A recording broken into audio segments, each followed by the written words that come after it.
QR para la lectura y el acrecentamiento del aprendizaje. O sea, ustedes saben que cada muestra puede tener varias capas. Una de las capas que habíamos propuesto en las muestras era justamente que el alumno pudiera seguir aprendiendo si quería, o seguir conociendo más si quería. Y eso lo hicimos porque, bueno, al estar en educación, estamos muy cerca de todo lo que es el ámbito educativo. Entonces es muy fácil para nosotros llegar a las escuelas. Los profesores les colocaron en las máquinas, todos nuestros alumnos de la ciudad tienen máquinas con las que vienen a trabajar. Les bajaron en ese momento, esto fue en el 2012, les bajaron en este momento los programas para poder leer el QR y con eso logramos que los chicos siguieran aprendiendo, los que querían saber más de algún determinado tema, ¿no? Incorporamos videos, sonidos, todo a través del código QR. Así que bueno, yo quería presentarme, que ustedes nos conocieran, que vieran la página, que después me dijeran cosas que hayan visto en otro momento, me las vayan mandando. Total, tienen mi correo. Siempre es buen momento para aprender. Así que bueno, les agradezco y ahora me toca a mí oírlos a ustedes.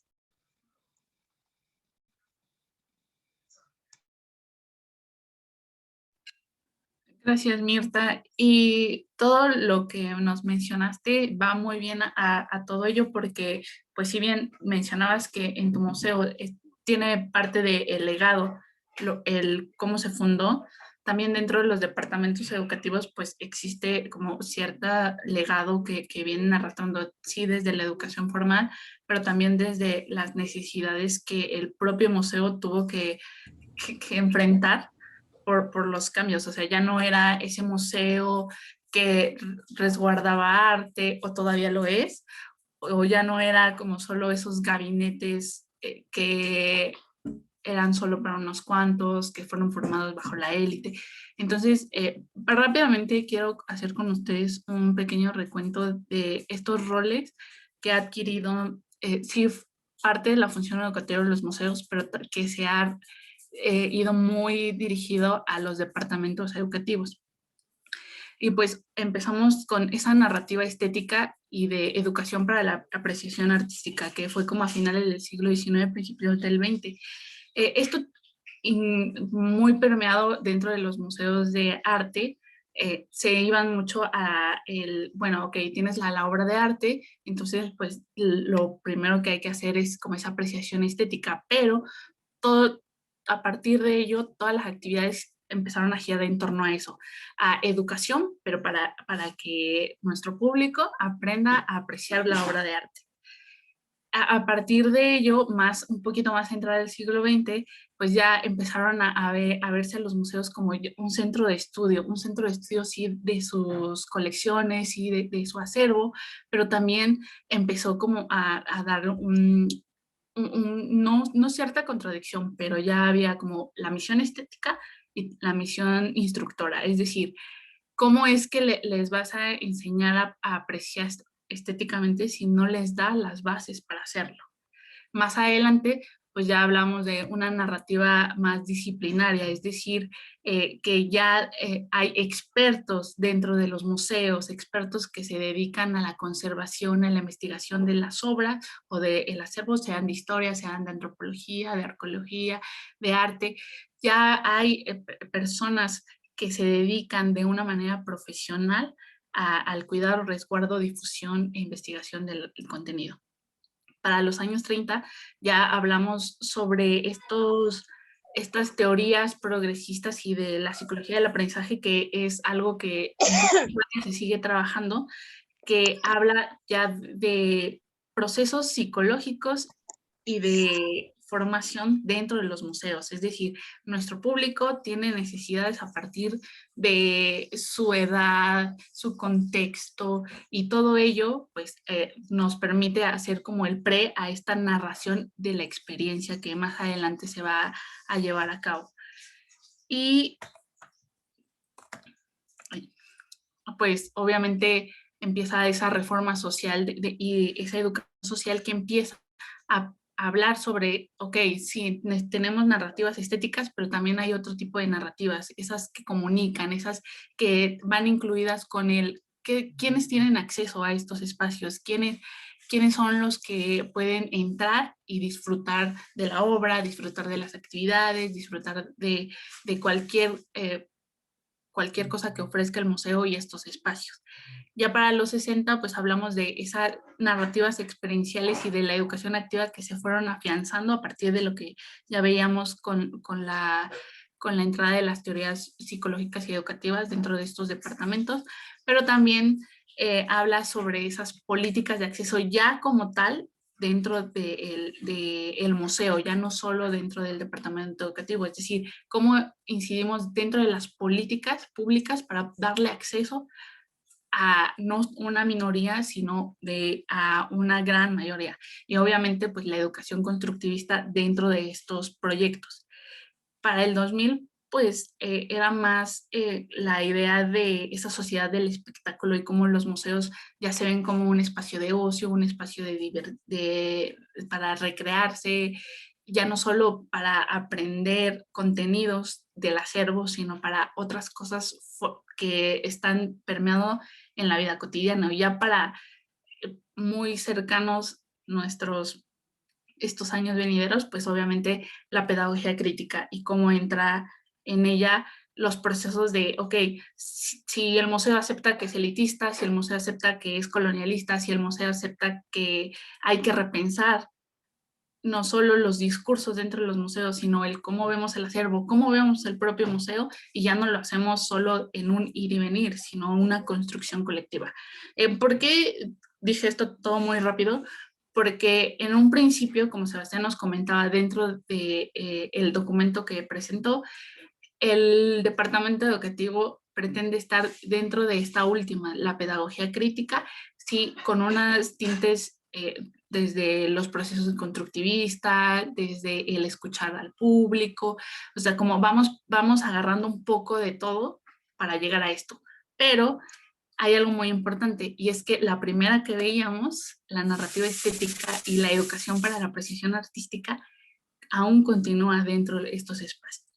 Y muchas veces algunos museos dentro de su propia tipología de historia de arte empiezan a tener esos llamados hábitos de darle la mayor prioridad a lo estético, lo histórico, lo artístico según su tipología. Y vamos a ver si eso es cierto, es una mentira o si han logrado como cambiar todo eso para llegar a esos procesos. Y para ello, pues vamos a compartirles varios documentos que el museo ha, generado. Muchas de estas son publicaciones digitales que responden a infografías, a pequeños mapas y a Dale, grupos. Dana, les comparto rápido la misión y visión del departamento, que eso es muy importante Ok, y es la, digamos, la médula de todo el proyecto educativo. La misión es generar experiencias estéticas, como ya mencionó Joana, educativas de construcción del sentido y el conocimiento. Otra vez le están dando prioridad a el conocimiento y no tanto a las experiencias.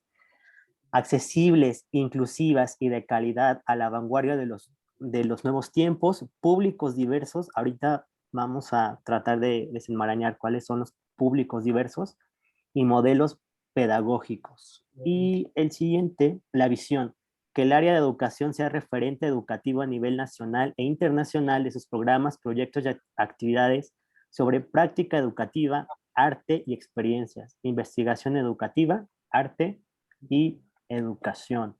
Ahorita ya Joana nos dio un panorama histórico de cómo se han desarrollado estos departamentos y vamos a ver en qué periodo se encuentra actualmente el departamento con base en las actividades que están generando e insistimos que ustedes pueden ver sobre todo en las páginas de Facebook. Entonces, Joana, sí tenemos. bueno, esto que acabo de mencionar aunque sí fue como una forma de línea del tiempo, no significa que fue algo lineal o que de repente de la noche a la mañana ellos dijeron, ya no vamos a hacer solo experiencia estética, ahora vamos a hacer esto. No, fue parte de los procesos que dentro de los departamentos educativos fueron adquiriendo y que ellos mismos fungieron como nosotros queremos abordar la educación de museos a partir de ciertas prácticas, ciertas actividades y desde ciertas misiones y hasta ideales dentro de estos departamentos. O sea, no es algo que se dé como hasta lineal. Incluso pueden regresar, pueden dar un giro completo y pues todo va a depender de las personas a cargo de estas instituciones. Y bueno, el primer documento que queremos compartir se llama Claves para encontrar el sentido, la esencia de un cuadro. Esta fue una de las actividades que propuso el departamento y se los estoy compartiendo por el chat para que lo puedan ver. Está en un bit. Voy a compartir solo el bit para que no tengan ningún problema. Y díganme si les funciona el bit, si no también.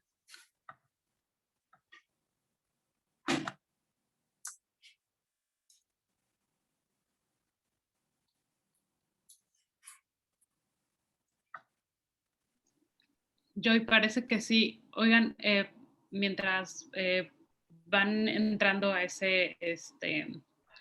publicación, Juan Pablo pregunta si habrá forma de que compartan estas presentaciones.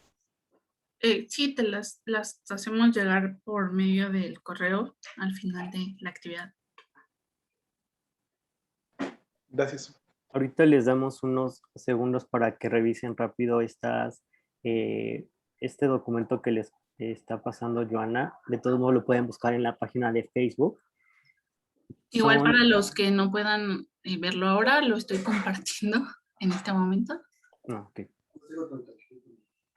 ¿Qué es lo que más les llama la atención de estos 5 textos?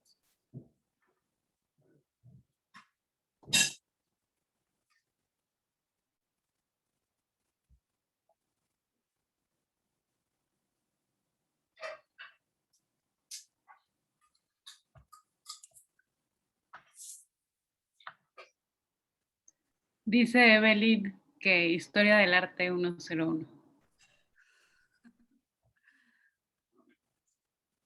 A mí también, Evelyn, cuando me lo enseñaron, les decía que me recordaba Análisis de la Imagen 1, que nos daba. Esto es muy importante, como ya mencionó Nayeli y Evelyn, es una constante dentro del Departamento de Educación. Como vieron la descripción al principio que les mostré y la misión y la visión del departamento es muy diferente a lo que se está mostrando.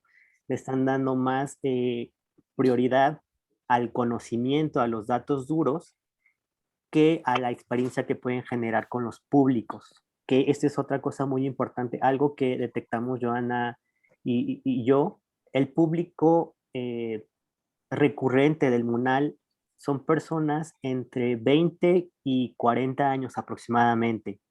Es un público joven que quieren visitas muy dinámicas, entonces mandas estos documentos y es una clase de historia del arte, composición, forma, color. Entonces, ¿qué está haciendo el Departamento de Educación a partir de esto? ¿Realmente le está dando importancia a las necesidades de los públicos?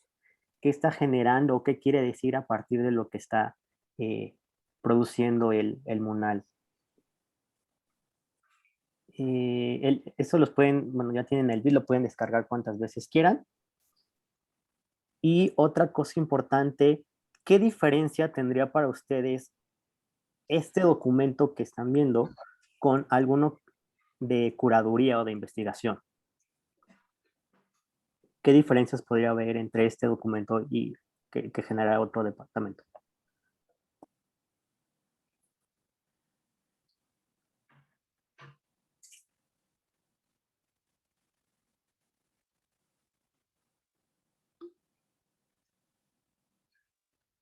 Bueno, mientras preguntan esto, perdón, solo quiero contestar rápidamente la duda de Mari Carmen sobre si esta actividad solo trabajó la imagen de Bartolomé Echeverría. Hay algunas que sí solo van a trabajar una única obra, pero hay otras que se repiten con otras obras, ya sea a este modo de tipo infografía o presentaciones, y otras a modo de video. Pero sí, la mayoría no van a ser de todo el acervo, sino algunas seleccionadas. Incluso, pues ahorita les paso el link de otras. Perdón.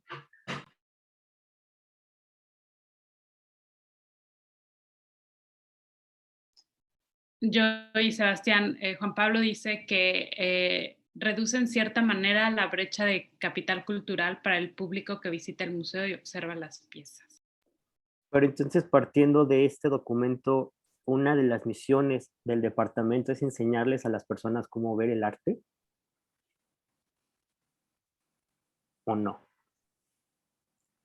Bueno, esto que lanza Sebastián es un cuestionamiento muy típico dentro de los museos de arte, cuando la mayor cantidad de las veces que trabajamos es a partir sí, del acervo del museo, y que, como ya lo mencionábamos, pues el departamento pues responde a ciertas instituciones, no es aislada, y que ellos mismos como que lanzan esas tipos de iniciativas. Y, claro, Evelyn menciona, es como ver el arte desde una mirada muy específica. Sí, claro. Voy a compartir otro. Este también es una infografía que se llama ¿Cómo leer una obra? Sí, coincidimos contigo, Beto. Me parece que es muy instruccional y unidireccional. Es decir, la idea la que parte bueno, la mayoría de esas actividades que les vamos a mostrar se generaron durante la pandemia. Antes hay como una brecha, un vacío bastante grande, pero sí, la idea es llevar tu hoja, la imprimes, la llevas al museo y a partir de eso tienes que aprender a leer las imágenes. Con la composición, la forma, los colores, cosa que, digamos, que la situación está como por imprimir cosas a colores y estar horas sentado, porque la misma institución ahorita te está limitando el tiempo de permanencia en los museos. Entonces, estas actividades que se planearon durante la pandemia para llevarlas a cabo en un espacio físico, no hay una concordancia ahí. Eso porque hemos ido ahorita a los museos, entonces te permiten estar no más de 5 minutos por obra o hasta por sala para que puedas recorrer toda la exhibición. Entonces, una actividad como esta demoraría mucho tiempo y dada la situación ahorita no se pueden realizar. Les he compartido la siguiente. ¿Qué les parece esta? Esta la llamaron el cómo mirar una obra de arte. Y está basada en la obra de La erupción del Paricutín de 1934 de Gerardo Murillo. Atl.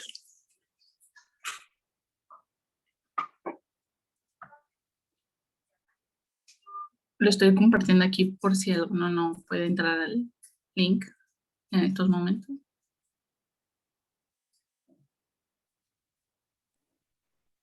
Para mí creo que es súper difícil de leer este tipo de materiales, como que, o sea, como que siento que va junto con pegado el que estén como que bien diseñados, que sean legibles, que haya como que cierta arquitectura del contenido, o sea, como que me cuesta un poco de trabajo seguirlos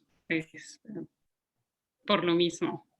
Quizá, por ejemplo, yo que llegué a hacer como que materiales, o he llegado a hacer como que materiales para los departamentos de educación, por ejemplo, no lo leería, pero nada más por lo visual, o sea, nada más porque no se me hace muy legible. No estoy ni siquiera viendo el contenido. A mí hay algo que me cuesta un poco de trabajo con estos materiales que hemos visto y es que siento que cierran las piezas a solamente la visión del museo o como esta cosa de nosotros somos los expertos y como en un proyecto que nos hemos topado en la colección FEMSA, una de las ideas que las personas tienen más arraigadas para la experiencia con arte casi siempre es que no sé o necesito saber para poder entenderlo, para poder aproximarme. Y me parece que este tipo de materiales siguen como perpetuando esa idea de que no es que necesitas todo esto para poder verlo. Y me conflictúa mucho. Evelyn pregunta que para qué edad o qué público son estas publicaciones. Todas estas que hemos seleccionado, según el Departamento de Educación, están dirigidas para público general, o sea, para cualquier. Este es muy... Parece que es como para mí, o sea, yo egresada, licenciada de Historia del Arte, ¿sabes? Directamente son los conceptos, o sea, esto me lo enseñaron en Introducción a la Historia del Arte. Este es muy, muy importante porque en la descripción de estos documentos, público general. El público general, quien es niño, niña, adolescente. Es un mito el público general. Público general, exacto. ¿Qué es el público general, no? Ya después tendremos una actividad de públicos, pero ¿qué es el público general, no? O sea, digo, bajo esta premisa, esto está hecho para un niño de 5 años, para una persona de la tercera edad, para una persona con una discapacidad. Ese es el público general al que se refiere. En teoría, cualquier persona que descargue estos materiales tiene la capacidad para leerlos, interpretarlos y usarlos en el museo. No lo decimos nosotros, lo pueden ver en todas las descripciones de Facebook, para todo público. Después ya van a hacer una pequeña distinción entre algo que no le gusta a Joana, primaria alta y primaria baja, bueno, primaria, secundaria, preparatoria, universidad, accesibilidad e inclusión lo manejan solo para personas con discapacidad, trabajo comunitario lo ven solo, en palabras del museo, personas marginadas o personas en una situación vulnerable que necesitan que el museo llegue y les dé algo para cumplir una misión social. Entonces, y si vamos dividiéndolo y dividiéndolo, va a ser más complejo. Entonces, digamos que el ideal del público general no existe. Si nosotros le damos este texto o se lo mostramos a otra persona que es ajena a los museos, podría entenderlos, qué dificultades tendría. Otra cosa que hemos detectado, no solo con el MUNAL, sino con Bellas Artes, con otros museos nacionales del país, es que no hay una crítica hacia el trabajo que se está haciendo. Y esto ahorita lo va a explicar Joana, es, no me puedes cuestionar a mí porque soy el museo X, soy nacional. No puedes venir a decirme tú, estudiante, tú, externo, que lo que estoy haciendo está mal. Por lo tanto, el MUNAL, al ser uno de los museos más importantes del país, tienen la idea de que todo lo que se genere está validado por la institución y es apto para todos los museos. Entonces, ¿en dónde está la apertura para dialogar con estos departamentos para saber si lo que están haciendo funciona? O sea, no es que esté bien o mal para nosotros, sino funciona o no para sus públicos. Creo que sería la pregunta más importante. Y segundo, si el departamento y el museo conoce a los públicos que los visitan.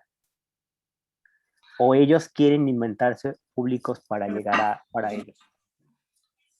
Voy a leer un poco lo que están diciendo en el chat. Patricia Lara nos comenta que pueden dar las bases, pero lo ideal es que el visitante observe la obra como le apetezca, sí, totalmente. Y aportando lo que comenta Beto, Juan Pablo nos dice que funciona como herramienta para el público, para que el público pueda acercarse a las obras, pero no se da como un espacio para que se escuche la voz de los visitantes. Es una forma de educación bancaria, como lo explica Paulo Freire, en lugar de un proceso más dialógico. Y nos preguntan cómo se utiliza el material o solo es para que el público lo use de manera independiente. Estas, algunas fueron lanzadas ahora en la pandemia, pero el departamento ya tenía pensado mandar este material para su página web y que cualquiera que visite el museo o que esté en casa pueda descargarlo. Evelyn, ¿quieres comentar algo? Sí, pero Carlos levantó la mano primero que yo. Ok, Carlos, entonces. ¿Qué tal? Buenas tardes. Bueno, primero quiero decir que no estoy... No te escuchamos, Carlos. No sé. Hola, hola, allí. Un poquito lejos, pero un poquito, sí. Hola, allí. Creo que sí, ya. Bueno, a mí lo que me surge con estos materiales es que yo siempre he pensado que el problema central es un poco la lectura, ¿no? Desde la lectura, hay una frase muy buena que dice que la lectura es como el que se acerca a una la lectura es como el que se acerca a una conversación iniciada y se integra. Entonces, imagínense que ustedes llegan a una conversación de física teórica. Seguramente pues, van a nada más quedarse viendo, ¿no? Pero si se acercan a una conversación, no sé, en general, digamos, de fútbol o de arte o de pintura, se van a poder integrar.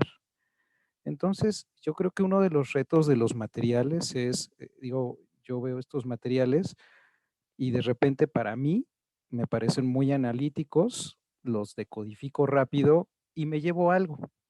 Pero el asunto y el reto es un poco como lo que dicen, ¿quién es el público general? O sea, cada gente se integra y de repente el cuestionamiento es decir, ¿cuál es el material óptimo para agarrar al individuo en el nivel de lectura y de codificación de lo que quiere, de lo que está viendo, ¿no? Ese es el reto. Entonces, a lo mejor dices, oye, pues está bien, no tienes tiempo para verlo. Sugiere a lo mejor en la página web, mira, aquí están los materiales. Si quieres, puedes leerlos con tiempo y ya cuando vengas aquí, te vas a llevar otra cosa además de ver en tus 5 minutos la obra de arte, ¿no? Yo creo que el reto es como el público es tan diverso el que llega y imagínense que cada público es como un rompecabezas y a la hora que se confronta con lo que está mostrando el museo, es decir, híjole, mira, fui y me cayó esta piececita de mi rompecabezas y me llenó este huequito, me llenó este huequito y me llenó este otro huequito. Y entonces el reto del museo es decir, ¿cómo llenamos los huequitos sino de perfiles tan disímbolos, tan diferenciados? Entonces, de repente, me parece que hay como una transición en los materiales. Si es de lectura, está bien, primero me tienes que enseñar el abecedario y no me vas a dar un texto completamente moderno donde hasta las palabras y la espacialidad de las palabras tienen un significado. Entonces, de repente, si queremos llegar a lo crítico, hay como que ir viendo qué materiales y qué puntos son los que vamos a estar activando en los visitantes para irlos encauzando a esa parte crítica, ¿no? Que llegue el momento en que me puedas decir qué tan, o sea, sí soy museo y yo también me acerco a un museo y creo que muchos asistentes se acercan a un museo para decir, pues ellos son los expertos, ¿no? Y en qué momento también puede abrir el museo para decir, bueno, yo soy el experto en esto, pero no me interesa solo conocer esto, me interesa conocer también tú qué piensas desde eso. O sea, sí hay una expertise en una materia, pero yo creo que el museo puede tener, más allá de esa expertise, las otras experiencias y otros aprendizajes y otras reflexiones propias del museo que puedan ayudar y facilitarle a la gente tener otras experiencias en esa visita. Gracias, Carlos. Evelyn. Sí, yo solo quería hacer un comentario en plan mea culpa, porque yo también he realizado los primeros materiales didácticos que hacían eran esos, ¿no? Y no tenían absolutamente nada de didácticos. Y en verdad responden mucho, ahora que están haciendo mención a como que a las direcciones o a los que toman decisiones sobre los museos, responden mucho, creo, a esa necesidad de poder, ingenua quizás a veces, de querer enseñar algo, ¿no? Entonces, si eres un museo de arte, pues yo te enseño esto, cómo leer una pieza artística, ¿no? O cuáles son las características artísticas que hace que una pieza sea una obra de arte, qué sé yo, ese tipo de cosas, ¿no? Entonces es un poco partir de lo que sabes, ¿no? Partir de dónde vienes. es muy probable que una persona de un museo de historia natural pues haga absolutamente casi todas sus actividades en cuanto a pues, los dinosaurios, ¿no? Porque así estás empezando a trabajar con ello, ¿no? Y quiero coger el ejemplo de Carlos, que dijo si tú te acercas, si tú te acercas a una conversación sobre física teórica o lo que sea, siendo yo una persona que ha trabajado en museos de ciencias físicas y soy historiadora del arte, quiero coger el ejemplo porque me parece maravilloso en que depende un poco del locutor también, ¿no? Hablando un poco de, por ejemplo, una de las metodologías que yo dejé de utilizar fue la interpretación de patrimonio, porque era justamente dependía mucho de estos elementos de la comunicación, ¿no? Del receptor, del intérprete, del canal, de todo ello, ¿no? Entonces no le daba mucha rienda suelta. Pero si yo escucho una persona que está hablando de algo de cierta manera, con ciertos recursos, con ciertos lenguajes, con ciertas formas de hablar, es decir, con ciertos materiales didácticos, sí me acerco, ¿no? Sí me llama a acercarme a decir, bueno, si esto me interesa, porque me interesa, no porque no sé si me voy a llevar un aprendizaje nuevo, un conocimiento nuevo de esta conversación, pero me interesa por la forma como se está hablando, ¿no? Entonces a veces nos dejamos llevar con tratar de sacar ahí adelante hacia el público. Mira, nosotros sabemos esto, somos expertos en esta cosa y te vamos a hablar de arte porque somos el museo de arte, ¿no? Pero a veces tenemos que hacer caso un poco a la persona que viene a escuchar y saber si lo que nosotros le estamos brindando les interesa y partir un poco de eso, ¿no? Y eso implica, pues, lo que dijo Sebastián, empezar a conocer al público y saber, en verdad, qué objetivos tú quieres, ¿no? Con ese público y también con esos materiales o esas actividades en general o proyectos, ¿no? que realizas. Gracias. Gracias. Ahorita, perdón, con lo que dijo Carlos y Evelyn, es muy importante porque la idea que dan con estos materiales es un público, digamos, ya formado, entonces se le dan estas actividades y se entendería que ya conocen la dinámica del museo. Lo que pasó y continúa todavía es que avientan las actividades sin conocer al público que está en Munal, y eso se ha visto en las cifras como han bajado en las reacciones de Facebook. Y esto lo pueden ver antes del 2018 y durante la pandemia. Y otra cosa importante es quiénes están trabajando en los departamentos educativos, ¿no? Cómo se están dividiendo estas actividades y cómo tienen que pasar por varias revisiones para posteriormente publicarlo, ¿no? Pero ahorita vamos a hablar de eso. Carlos. Oye, Sebastián, fíjate, eso es un punto central que dice, tiene que pasar por varias revisiones en los departamentos. Yo diría que no pasen por tantos departamentos.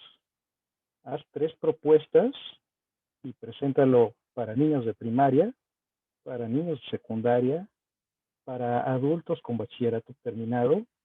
Es decir, puede ser siempre una instancia muy factual y pragmática.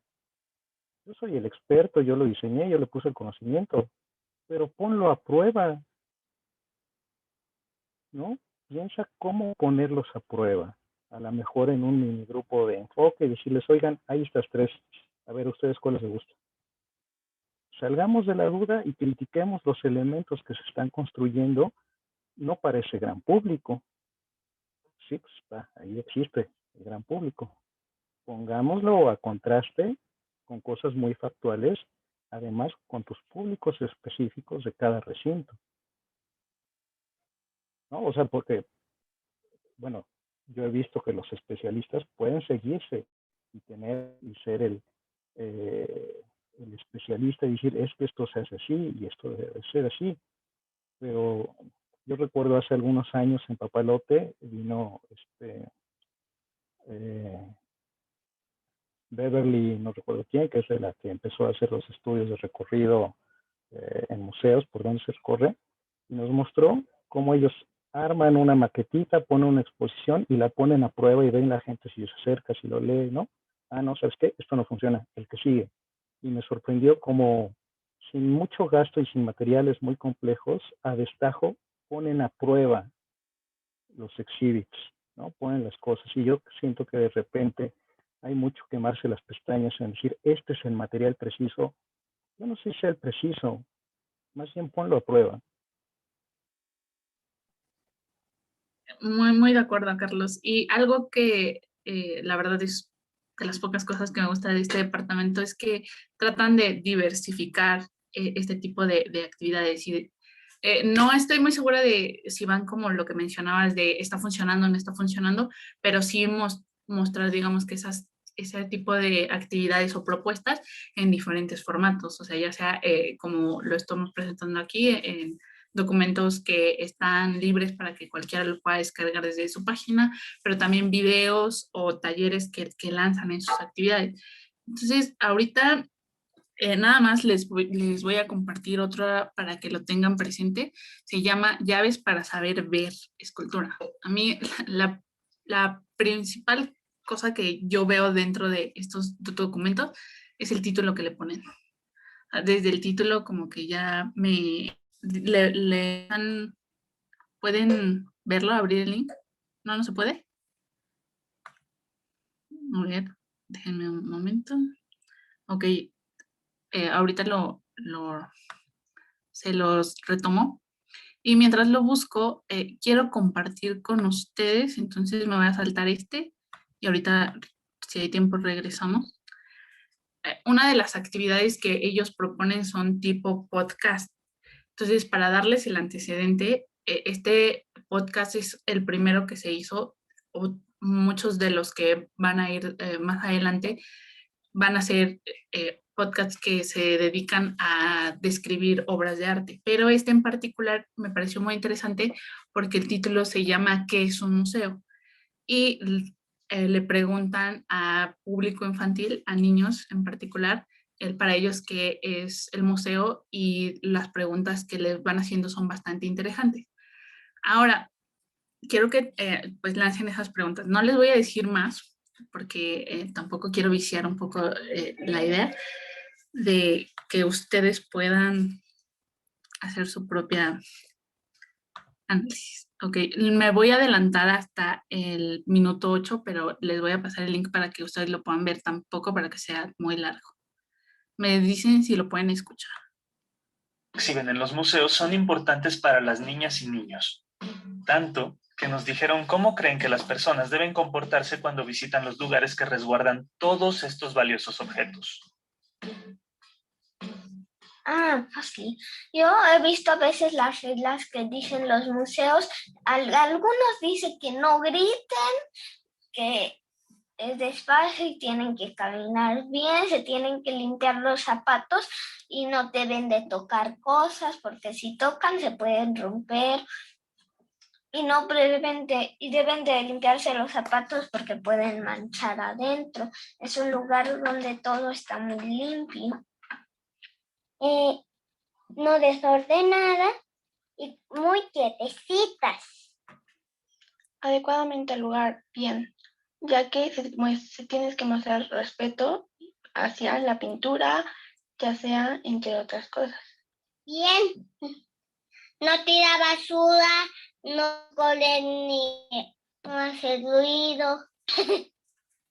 Pues, aún así que sea una persona muy desordenada o no sé, que es muy inquieta, tiene que comportarse bien en un museo porque tiene que respetar, porque hay demás personas que también están en ese museo y no les gusta que algunas personas inquietas y personas así estén molestando en el museo.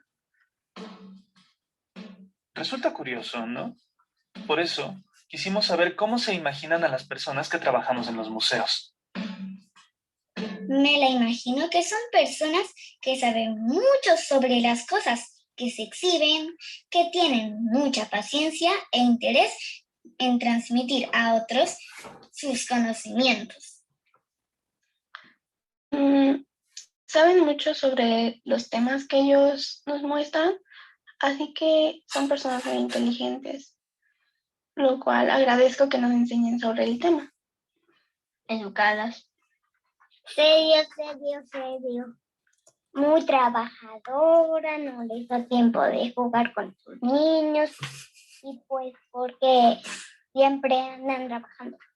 Me imagino a la gente con el uniforme para que les paguen cuando entran y al dueño del museo les pagan también, me lo imagino con una corbata roja, una playera blanca y un traje negro.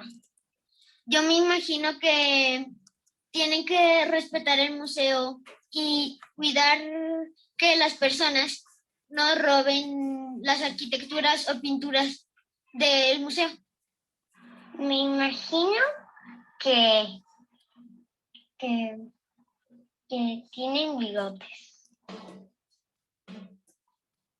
La verdad es que no somos tan serios. También nos gusta divertirnos y aprender con nuestros visitantes.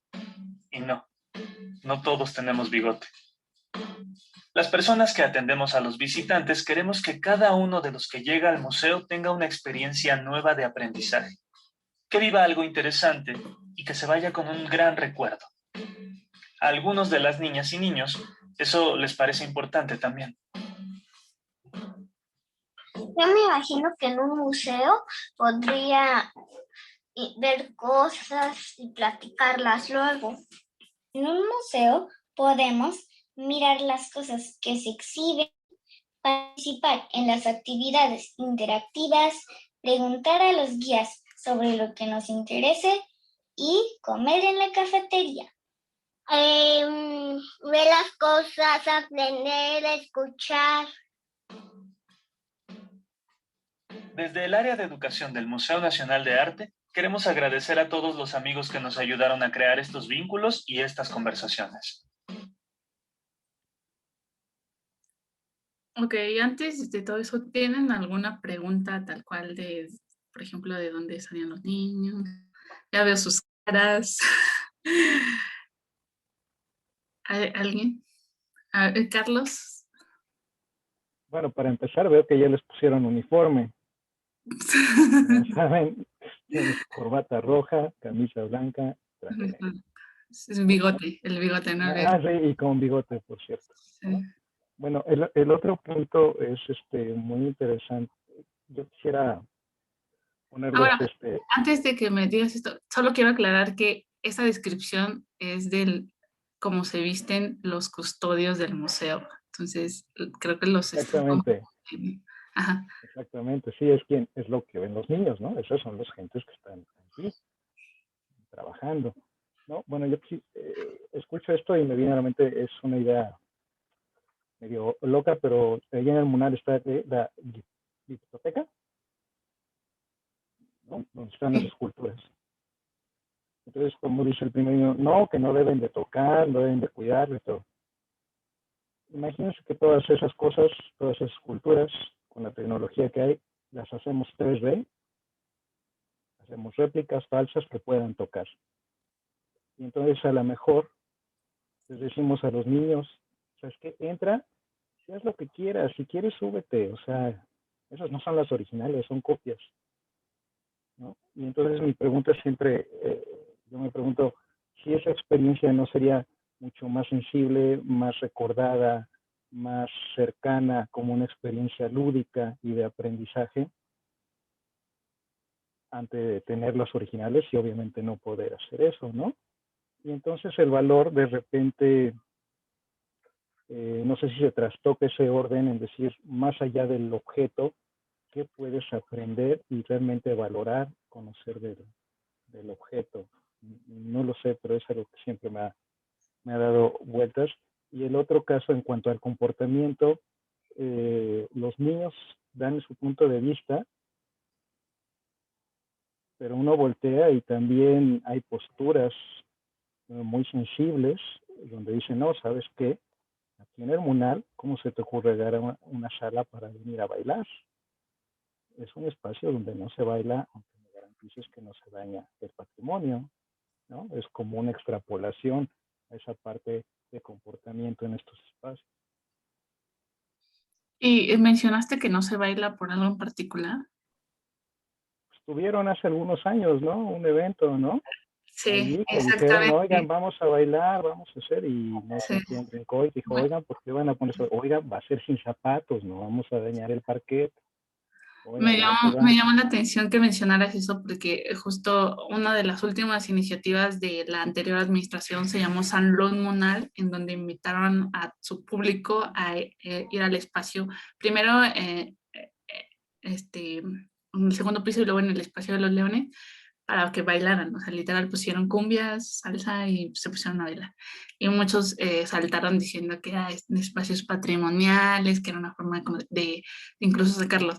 Y esto sí está público en una de las primeras entrevistas que se le hace a la nueva directora del museo.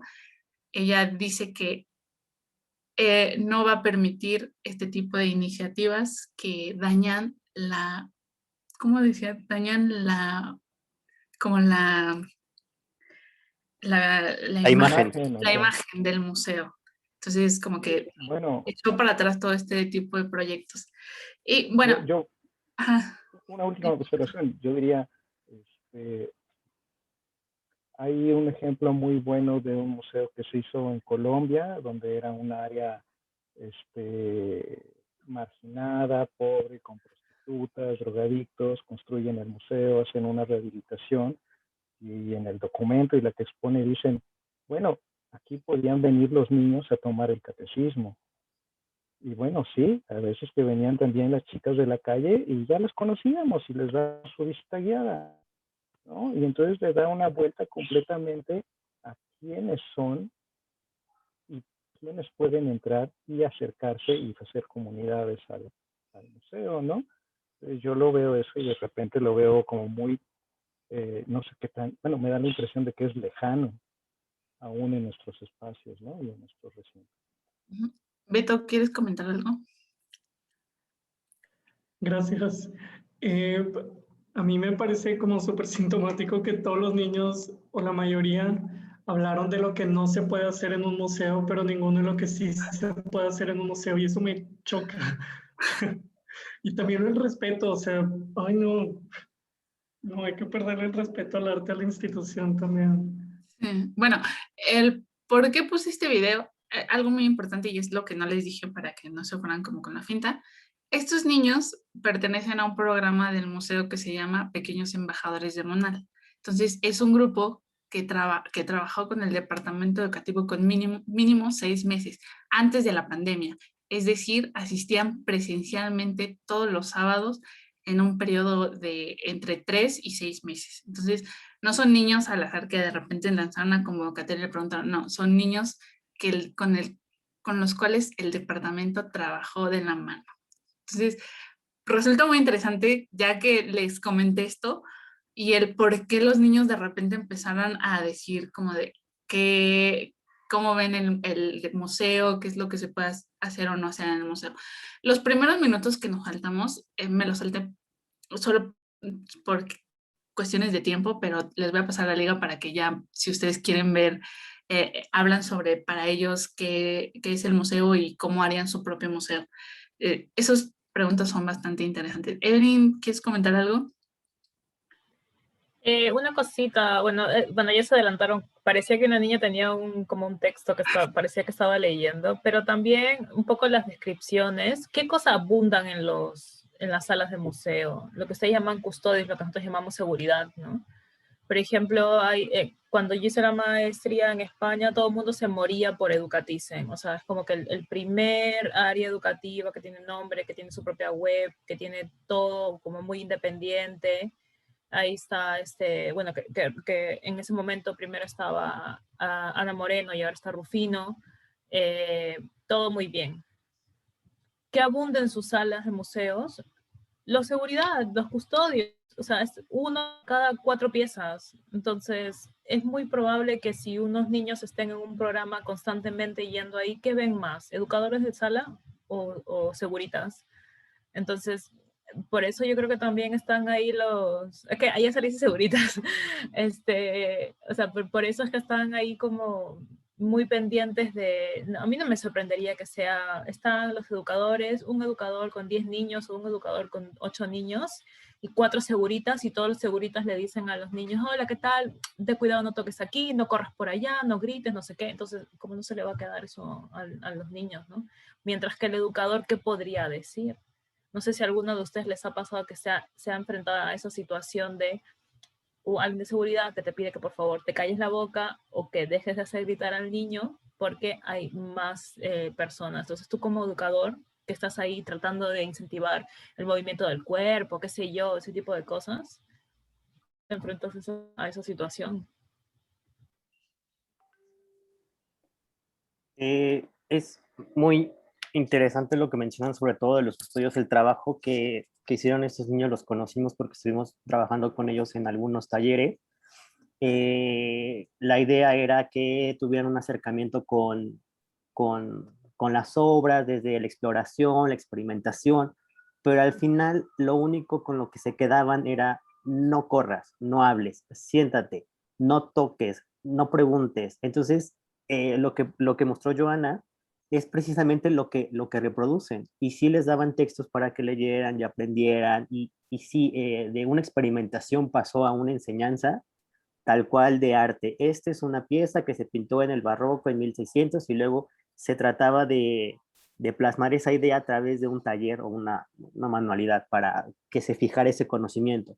Y cada semana se hacían pequeños exámenes, si se puede decir así, de qué vieron la semana pasada y se acuerdan de este artista y se acuerdan de esta época. Entonces eso era cada semana.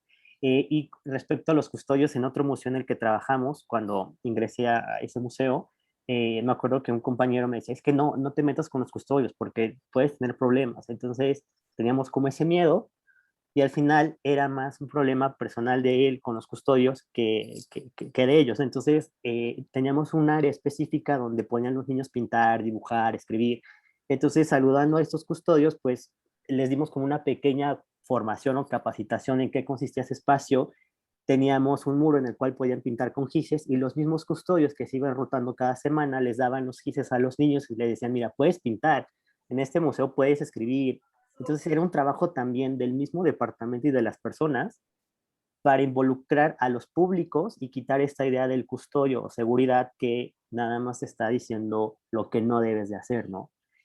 Lamentablemente aquí en Munal, como se basa hay una estratificación muy grande, el trabajo con los custodios ha sido un poco inestable, pero sí se pudo hacer una pequeña colaboración con ellos, sobre todo cuando llevábamos niños. Era como de, por favor, salúdenlos, y hubo un trabajo muy bueno con ellos, en el que pasamos del no te sientes, no grites, a, mira, puedes correr en el patio, puedes bajar las escaleras de este lado. Entonces, eso permitió un trabajo más grande con los niños. Y Joana, ¿ibas a decir algo? Sí, con lo que hablaba Evelyn de los custodios, también me ha tocado que es al revés, que los custodios de repente ya no te prestan tanta atención porque te dejan a ti a cargo del grupo.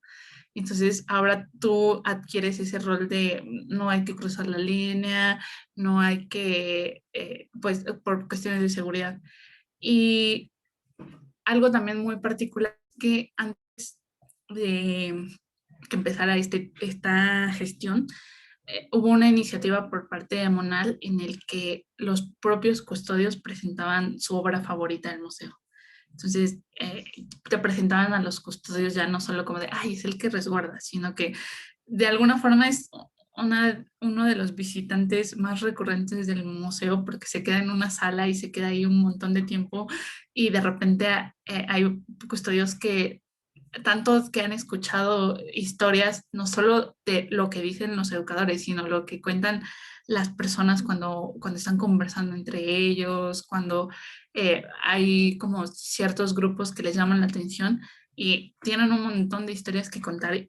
Y esta iniciativa pues surgió a partir de pequeñas cápsulas de no más de 2 minutos en las que presentaban a los custodios y su obra favorita. Entonces, pues bastante interesante. Y como menciona Sebastián, en este museo, pues la inestabilidad dentro de el trabajo con ellos pues también radicaba en que si algo pasaba mal dentro de las salas o fuera o alrededor del museo, era culpa suya. Y esto se vio muy marcado cuando el propio Departamento de Educación presentó un congreso junto con el Centro Cultural España que tenía como título La perspectiva de género. Entonces, el primer día, que era un día lunes, pues los lunes el museo no está habilitado, pero le abrieron el espacio para que las personas del congreso pues entraran. En medio de la hora de la comida, pues salieron una hora a comer fuera del museo y a las afueras del museo, una de las participantes, que era una artista, junto con su compañera, fueron agredidas por una persona que estaba fuera del museo. Se empezó a masturbar enfrente de ellas y ellas pidiendo ayuda corrieron al museo de frente y les negaron el acceso. Primero diciendo que pues el museo estaba cerrado, luego hablando de que su personal no estaba sensibilizado para actuar en este tipo de cosas, pero también echándole la culpa a los protocolos por cuestiones de seguridad del acervo y de la colección que resguardamos, pues no podemos darle acceso a este espacio. Y pues se volvió como una pequeña, pues hasta, ¿cómo se dice? Como un golpe de realidad, porque la persona que iba a que era incluso ponente dentro del Congreso, pues se había topado con este tipo de situaciones que pues sin duda lo que hizo el museo pues fue primero intentar lavarse las manos al respecto.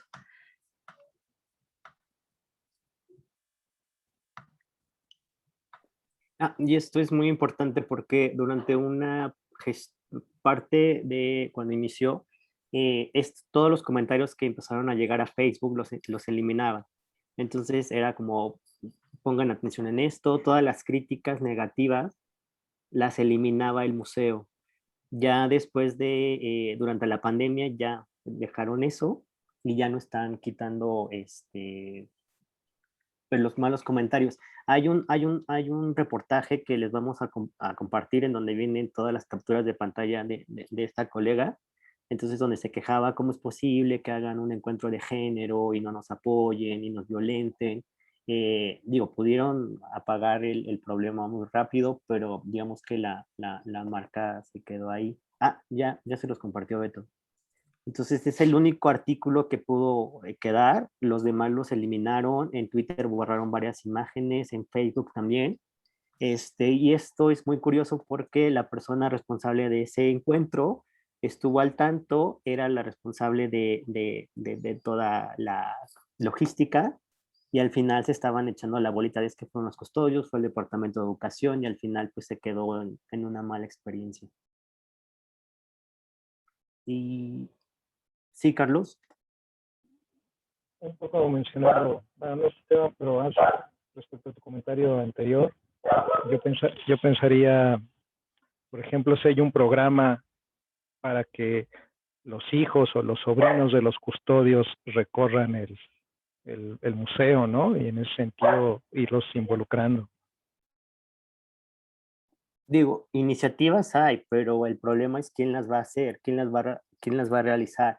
Y algo que surgió en el encuentro pasado de educadores y en este año esperamos que también se aborde, quiénes están colaborando en los departamentos educativos, qué perfiles tienen, si realmente están adecuándose a las necesidades de los públicos, porque digamos que una de las ventajas de MUNAL es que dividen sus proyectos, entonces hay una persona que trabaja con personas con discapacidad, otro con comunidades, uno con visitas guiadas, otro con niños.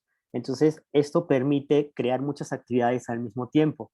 El problema sería saber si tienen los requisitos necesarios para generar estas actividades que los públicos de este museo piden. O sea, no para todos, sino si realmente conocen el público escolar de MUNAL, el público universitario de MUNAL. Tienen un proyecto muy interesante, ya lleva varios años, Canal Arte, que trabajan con personas de la tercera edad. Pero lo que detectamos Joana y yo es que son visitas guiadas en las que son personas ya arriba de 70, 80 años, se quedan dormidas en la sala. Entonces realmente, ¿quién se tendría que adaptar ahí? ¿El museo o los públicos de la tercera edad hacia lo que les están dando, no? Entonces tendríamos que ver realmente si las actividades están funcionando, pero volvemos al planteamiento inicial. Yo, como soy un museo nacional y soy el referente de todo el país, ¿por qué voy a tener que cambiar por un público? ¿Me explico? Y no es solo con este museo, hay varios recintos que tienen la misma idea. Entonces, ahí es un problema que se repite constantemente. ¿Sí, Beto? Gracias. Hay algo en ese artículo acerca del caso Olivero que me parece súper sintomático y que Caterina lo resalta súper bien, que habla acerca de cómo el MUNAL ejerce el poder. Les voy a leer tantito. Esta, a mi parecer, una cuestión sobre cómo se percibe el ejercicio del poder, donde se sigue creyendo que el poder se trata de siempre tener la razón y no de construir y reparar. Y porque esa voz como de los portadores de la verdad creo que se permea hacia todas las salidas que tiene el museo, como lo vimos con los materiales anteriores. O sea, siempre está esta cosa donde ellos son la institución y nos comparten como todo lo que saben, pero nunca abren como espacios para comunicar.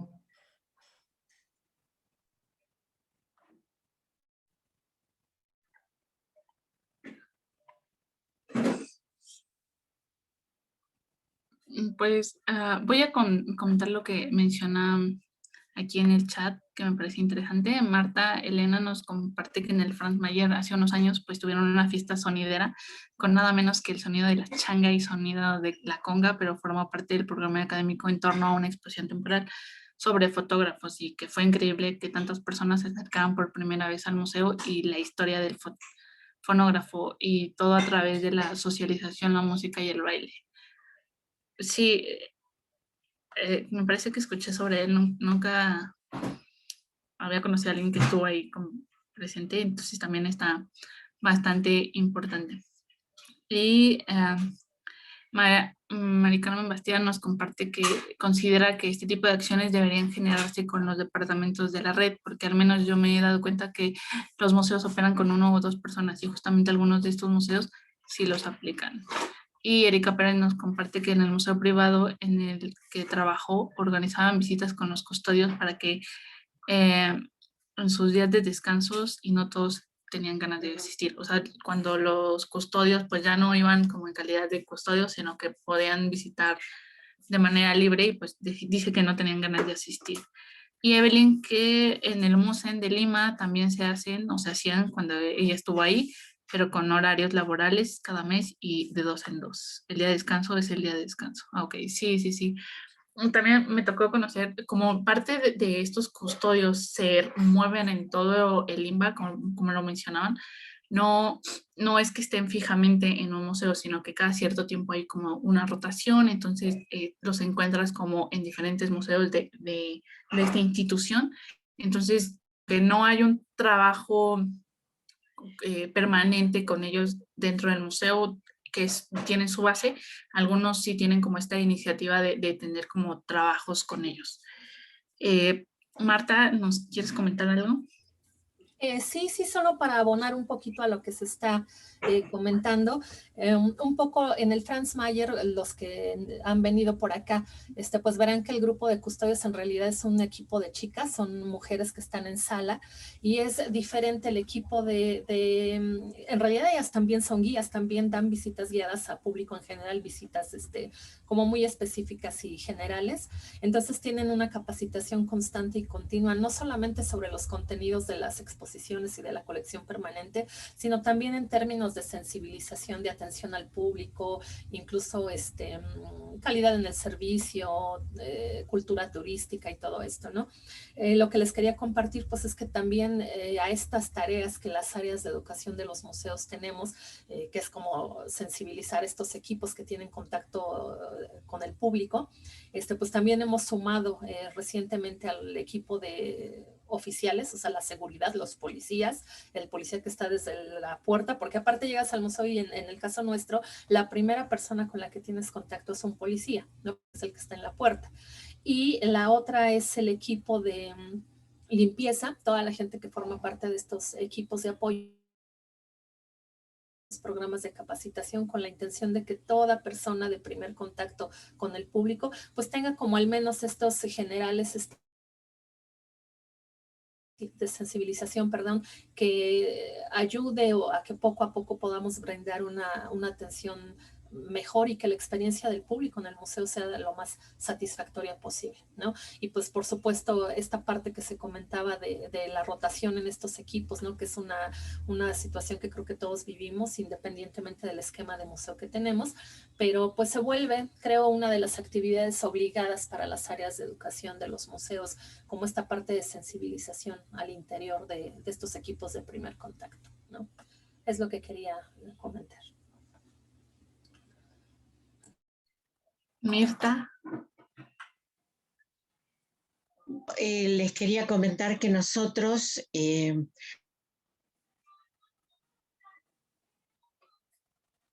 no se puede amar lo que no se conoce. Entonces, como nuestro interés es que todas las personas que trabajan en el museo o en el ámbito donde estamos, nosotros estamos insertos en un palacio que tiene 10 escuelas, lo que hacemos en muchas oportunidades es traer, por ejemplo, al grupo de cocina que trabajan más o menos 20 personas que trabajan en el museo y en las escuelas haciendo el servicio de comida de los alumnos. Lo que hacemos es que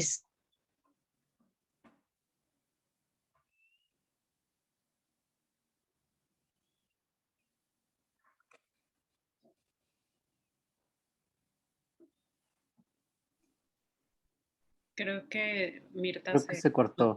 La perdimos, ¿verdad? Y en lo bueno, en la solución. Bueno, aquí menciona Juan Pablo que en el Centro Cultural Juan Beckman Gallardo en Tequila solo 20% de los empleados han asistido al museo con su familia, y sus hijos identifican al centro solamente como el trabajo de sus papás y no como un espacio para ellos. Este es otro punto importante porque llega un momento en el, no sé si les ha pasado, en el que ya no quieres saber de museos y pues te vas a tu casa y ya, ¿no? Eso también habla de cómo te sientes en el museo. Si tienes un jefe que te grita y tienes que estar todo el día parado, de malas, dando indicaciones, ¿cómo puedes dar el paso para hacerlo más agradable para ti, para el público, ¿no? Que ha sido un trabajo que llegamos a realizar en el museo, pero pues es algo que se tiene que trabajar constantemente. Algo que sí vimos en los museos en los que hemos estado, siempre se les da una visita por parte de curaduría o investigación cuando se abre una exposición, tanto a educativos como a custodios. Y otra cosa que queremos recalcarles, y creo que lo hablaron al principio, ¿por qué el departamento de educación siempre lo relegan a las últimas actividades, ¿no? Si ya hablamos, como lo dijo Mirta, me parece, que la educación tendría que colaborar en todos los departamentos para hacer accesibles estas exhibiciones, porque no se llega a ese vínculo entre este departamento o investigación, curaduría, museografía. Y Joana, no sé si nos falta algo más. Bueno, quisimos centrarnos un poco en, como mencionó al principio Sebastián, todo lo que...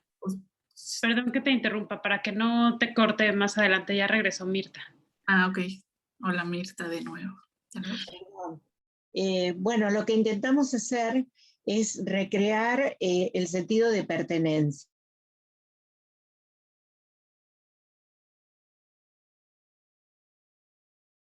Creo que se volvió a ir. En el museo. Entonces, como queremos justamente eso, tenemos varias visitas con todo el personal que hay en el...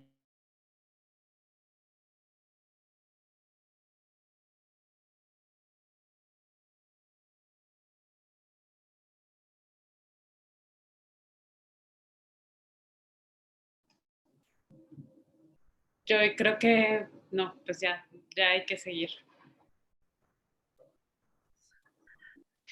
Parte de todo lo que está ocurriendo, ¿no? Que a veces la gente no se siente parte de dónde está. Eso. Gracias. Gracias, Mirta. No escuchamos parte de lo que decías porque te volviste a cortar, pero también si quieres escribirlo en el chat para que no nos quedemos sin tu aportación, también estaría interesante.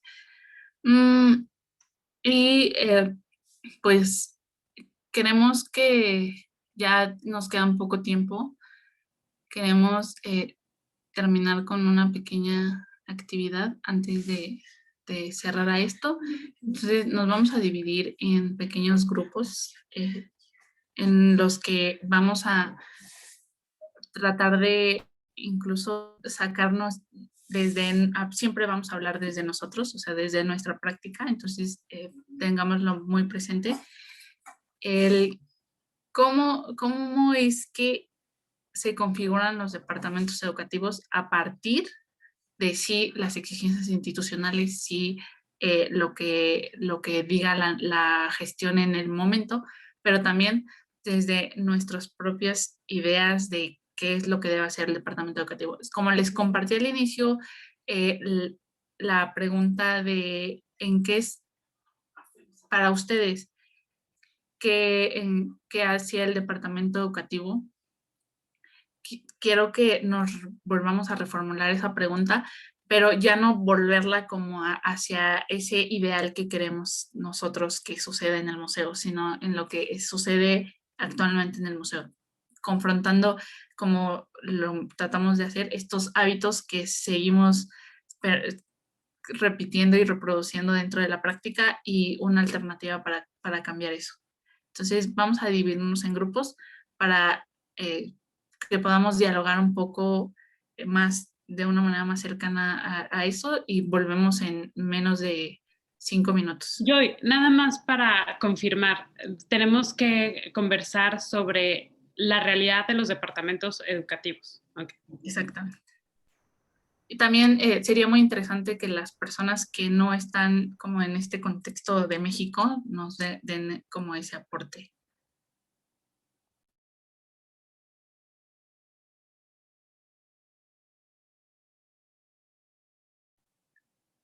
Ahorita que Erika nos divida, va a aparecer una ventanita para que nos vayamos a la sala y ya puedan entrar.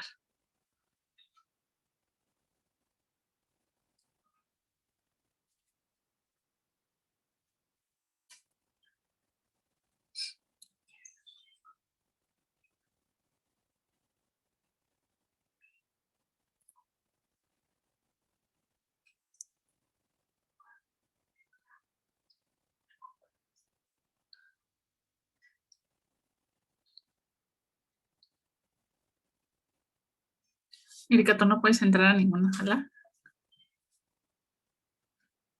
No, no me aparece la opción, según yo. ¿Entrar a una sala?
Ya se me secó la garganta. Yo ya me tomé 2 tazas de café. Lo noté.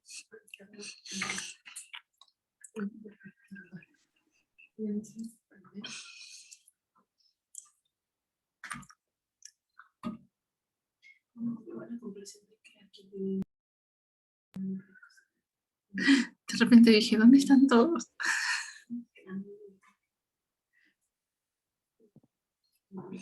Erika, ¿estás ahí?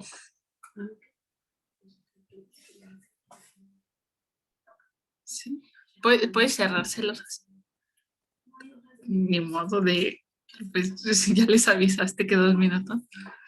No, ya la cerré. Ah, ¿ya viene? Ujú. No, ya nadie vino. 2 segundos. Es que creo que si no aceptan, van...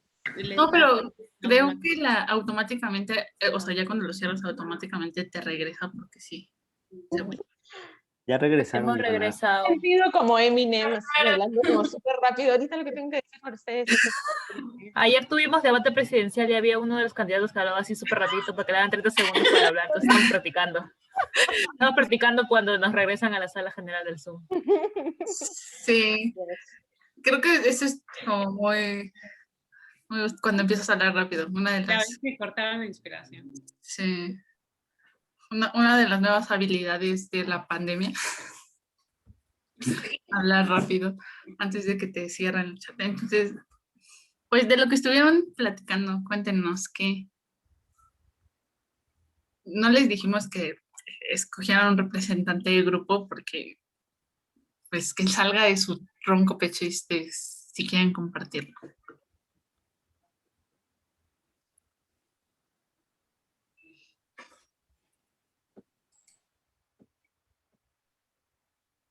Bueno, por acá teníamos un poco de duda y no nos dio mucho tiempo, pero Patti es de Michoacán, ¿no? Y ella antes era custodio y ahora trabaja en las actividades guiadas y Adán está en el papalote y allí se puede tocar. Y entonces, pues lo que mencionaron es que es pues sí, muy importante involucrar el trabajo ahí con los custodios, ¿no? Que son los que dan la cara. María sí nos contó,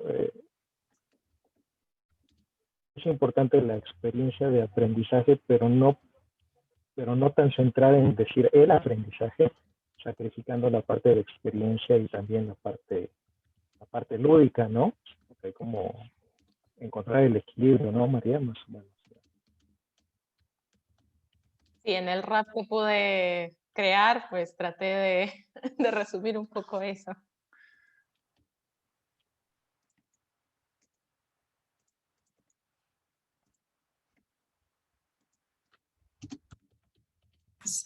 Si te cortamos la inspiración, también puedes desahogarte aquí en este momento, ¿eh?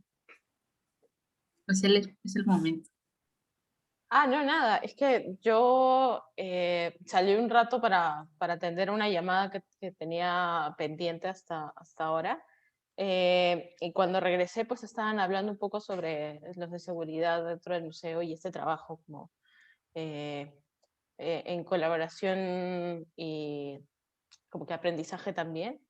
Y como me quedé con eso, entonces había apuntado algo durante toda esta sesión en la cual tanto la experiencia como nuestra, como la experiencia que se da con las fichas, como el audio que escuchamos en el podcast, siento que aunque vamos avanzando un poquito, todavía se ve al museo como un espacio, como un aula, o sea, como un aula en el cual sabes que te vas a sentar y puedes participar y puedes romper un poco eso, pero el objetivo sigue siendo aprender algo, ¿no? Entonces, si bien es cierto, puede existir como un montón de estas herramientas, las fichas, las acciones y todo, siempre está presente, tanto en algunos casos con nosotros mismos, lo digo yo cuando inicié, y con el público, con este público en general, vamos a ir a aprender algo, ¿no? Yo voy ahí no solamente porque voy a pasear, sino que al menos en nuestro caso es obligatorio en las instituciones educativas de básico, o sea, en colegios,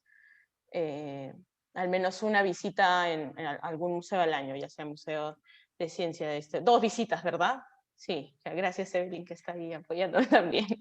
Entonces, sí, porque educación se me vuela también. Entonces se sigue teniendo este espacio como voy a aprender, ¿no? Voy a salir de aquí llenando un poco de esta información que ellos me van a brindar y que yo probablemente ni siquiera lo utilice nuevamente en mi aula, en mi institución educativa, en mi colegio, ni nada, tanto para el docente como para el alumno, pero existe, ¿no? Pero existe esa necesidad de cubrir con una información que no necesariamente se preocupa en vivirse como experiencia, intercambio, como que tú aportando al museo, sino que el museo te embarra con toda esa información. Entonces, no sé, eso no podía quitárseme de la cabeza en tanto a todos estos ejemplos y todas las veces que yo llegué siendo educadora en museos y decir, ¿qué les puedo ofrecer el día de hoy? Yo como educadora, yo con todas las ideas y la energía positiva y los gatitos y los memes, ¿qué te voy a enseñar yo hoy a ti? ¿No? Que probablemente no te vuelvo a ver o que estamos haciendo un trabajo contigo en varias sesiones. Y olvidé preguntarme qué hacen también, ¿no? Y qué están aportando ellos o qué se están limitando ellos para que yo les pueda ofrecer algo. Eso era. Gracias, María. Y justo tu comentario va muy a la par a lo que queremos hacer ahora, que todos estos ejemplos también nos hablan sobre nuestros propios hábitos dentro de nuestra práctica en museos, ya sea en estos distintos niveles en los que trabaja el Departamento de Educación. No quisimos trabajar tanto las visitas y talleres porque era lo que siempre se veía dentro de los departamentos, sino otro tipo de formato que también generan los departamentos educativos. Y bajo esta idea queremos que lancemos aquí en esta pizarra que Sebastián nos está compartiendo, que todos esos hábitos que queremos cambiar o incluso acciones que queremos mejorar dentro de nuestra práctica educativa.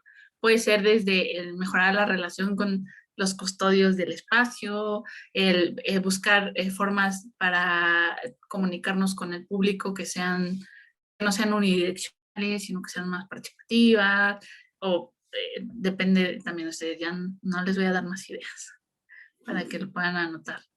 Entonces, pues aquí en la pizarra pueden anotar lo que ustedes quieran, ya está habilitada para que puedan escribirlo a modo de texto, a modo de dibujo, utilizar como estos minutos que nos quedan para hacerlo.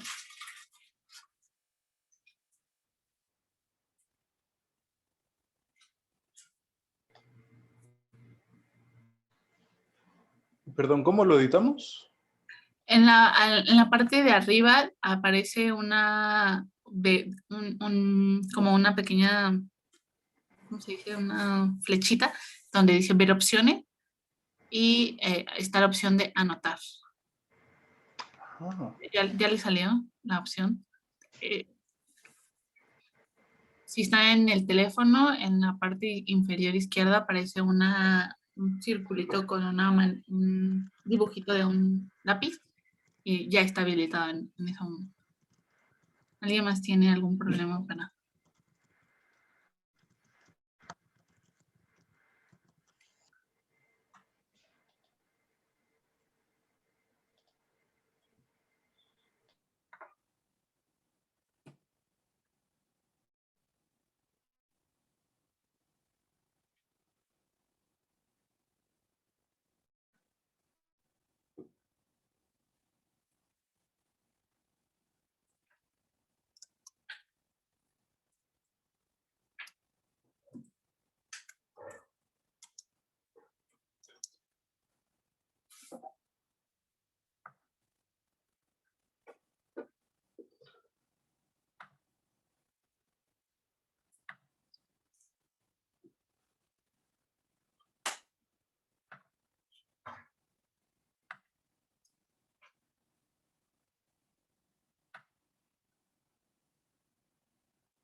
Y también parte de esta iniciativa, de esta actividad, es invitarlos a ustedes a que compartan más adelante algún estudio de caso, ya sea de algún museo en el que han colaborado, algún espacio cultural que tenga alguna actividad que les guste, y siempre partiendo de la idea que la crítica no es destructiva, sino podemos ver cosas que nosotros estamos haciendo bien o mal para los públicos, que al fin y al cabo ellos son los que van a recibir estas actividades. Entonces, esta pizarra la vamos a compartir en el grupo de educadores y también va a servir para armar memorias de lo que vamos a hacer a lo largo de este año. Mañana vamos a tener otro estudio de caso con Nayeli y Liz, en el que nos van a hablar sobre Sebastián, historia. Sí, bueno, sí. si quieres Sí, yo lo digo. sí. Ese estudio de caso, quizá a diferencia de este, es un estudio de caso, o sea, es un ejemplo de un proyecto que ha durado suficiente tiempo. Ha durado alrededor de 10 años. Es un proyecto que se ha desarrollado entre diferentes departamentos de un museo. Es un proyecto que se ha desarrollado también con diferentes organizaciones de la comunidad. Entonces es un ejemplo un poco distinto. No es todo un programa educativo, sino es nada más como que un pedacito muy, muy específico. Entonces como que va a traer como que una perspectiva un poco diferente. Y también creo que retoma un poco cosas que ya hablaron Joana y Sebastián. Pero creo que puede estar interesante porque como que a primera vista para mí es como que de los proyectos quizá tradicionales dentro del museo, es como que yo creo que mi proyecto favorito, pero pues no todo es perfecto, ¿no? Entonces como que también siempre vamos a ver como que ciertas cosas reveladoras. Va a estar muy entretenido, así que ojalá, creo que varias personas que se conectaron a este análisis también van a estar mañana. Y si no se registraron y quieren estar, pues nada más como que mándennos un correo o escriban aquí y ya está. Ya, gracias, Sebastián. Y pues como Sebastián mencionó, invitarlos a que si también tienen un análisis de caso sobre, como nadie le comentó, su proyecto favorito o el que menos les haya gustado o el que más les haya impactado positivo o negativamente, pues también la idea de hacer este tipo de actividades pues también nos permite a nosotros conocer y reconocernos en estas prácticas, como lo que nos gustaría mejorar, lo que queremos cambiar dentro de nuestros espacios de trabajo, pero también aplaudir lo que se genera a partir de la corresponsabilidad y de incluso hasta la crítica a nuestros propios hábitos y qué hacer en el museo.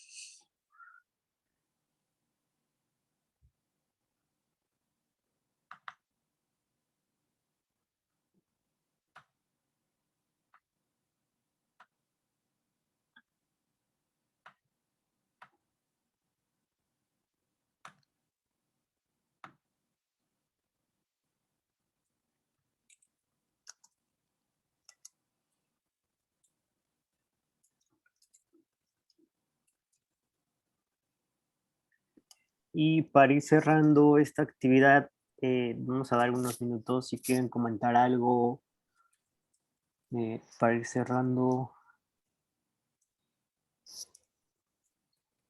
Voy a abrir otra pizarra, esta se va a guardar para que sigan escribiendo, entonces denme un momento. Ya, aquí tienen otra pizarra.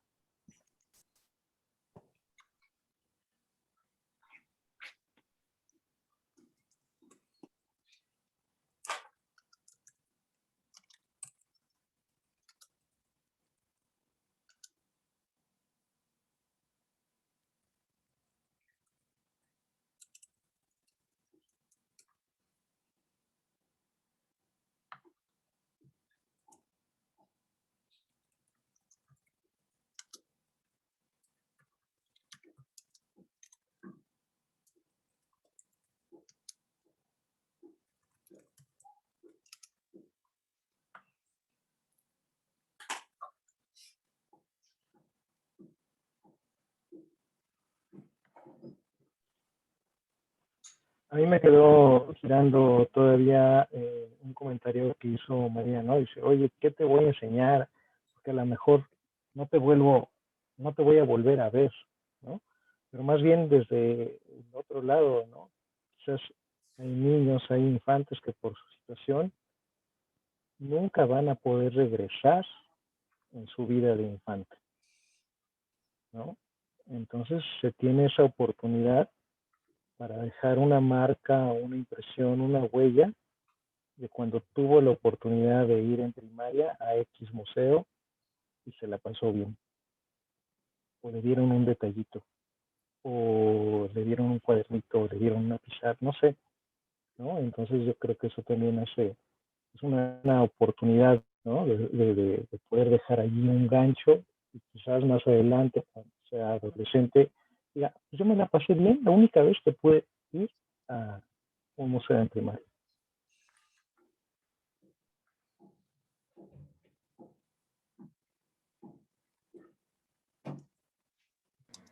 Sí, generar esas experiencias significativas, ¿no? Aunque no haya como esta repetición, que implica muchas veces pues salirnos de las tradiciones del museo o de las metodologías clásicas. También como con esa parte.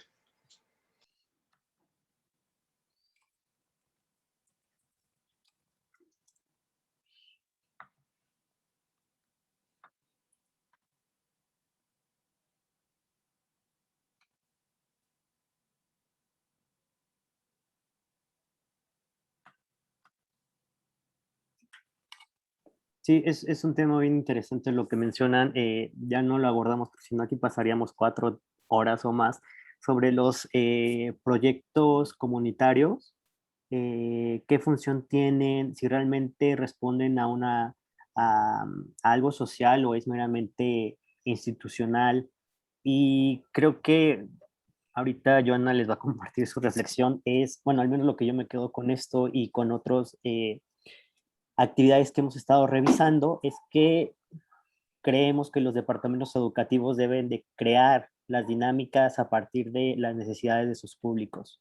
De nada sirve hacer visitas, talleres, infinidad de actividades si no se conocen las necesidades, sobre todo de a quién se va a dirigir.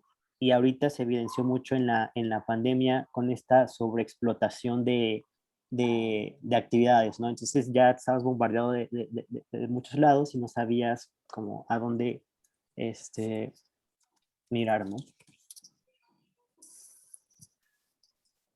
Y otro punto importante, como mencionó Juan, es qué le dejamos a estos niños que muchas veces es la primera vez que visitan un museo y los bombardeas con estas hojas llenas de información, o qué actividad estamos generando para ellos, ¿no? Yo no sé si ya quieras decir algo para cerrar.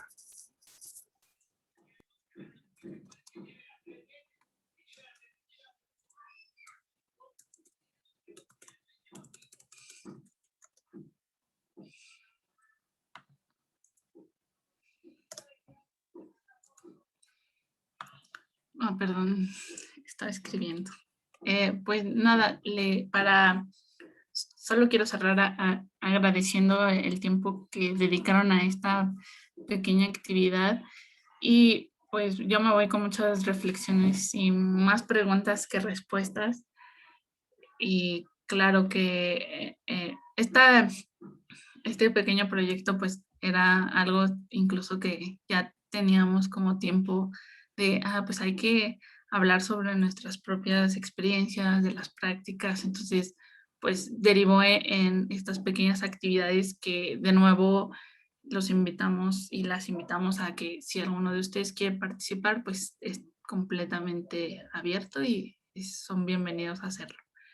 Y pues yo me quedo más con la reflexión de siempre estar cuestionando nuestras prácticas a partir de si esta idea, nunca perder como ese ideal que tenemos, o al menos creo que yo sí lo tengo, de el buscar generar espacios más abiertos, más participativos, incluso que que cambien y como lo mencionaban hace un poco, que sean incluso disruptivos en el espacio y que nos permitan también a nosotros, pues, de alguna forma decir, ¿sabes qué? Sí, en este proyecto la verdad no está funcionando o como abrazar el error y motivarnos a buscar nuevos caminos y alternativas, que es lo que queremos hacer. Pues nada, todo.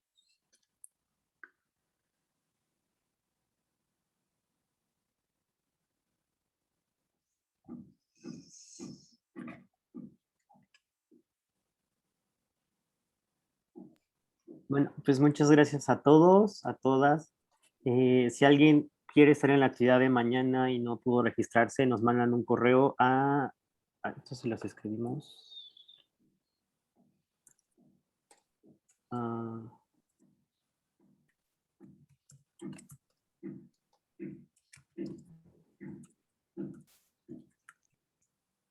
Aquí está.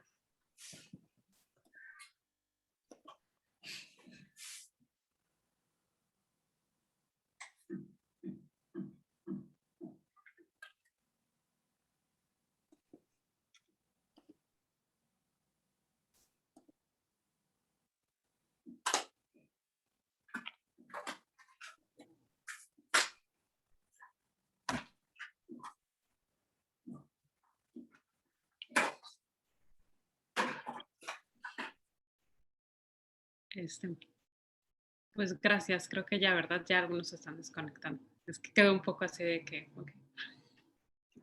Sí, estaba esperando Sí, que yo también lo sentí, como que...